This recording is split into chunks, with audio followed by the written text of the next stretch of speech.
दोबारा लाकडाउन न लावी खान, बेरोज़गारां दियां बददुआवां न खावी खान।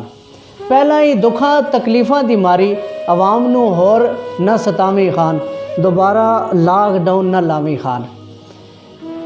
कैंसर, ब्लड प्रेशर ते दमे दे मरीज़ां नूं किधरे करोने ना इंजैक्शन न लवावी खान, दोबारा लॉकडाउन न लावी खान।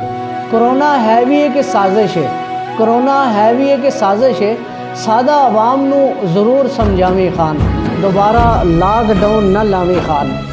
खासकर दिहाड़ीदार तबके नू, खासकर दिहाड़ीदार तबके नू हुण होर ना रुलावी खान, दोबारा लॉकडाउन न लावी खान। महंगाई ते गुरबत दी मारी आवाम, महंगाई ते गुरबत दी मारी आवाम नू बाज़ारां च वेख के ना घबरावी खान, दोबारा लॉकडाउन न लावी खान। सायर इन्हां सादा लो इंसाना तो, सायर इन्हां सादा लो इंसाना तो SOPs ते आपे ही अमल करावी खान, दोबारा लॉकडाउन न लावी खान। गरीबां दियां बददुआवां ना खावी खान।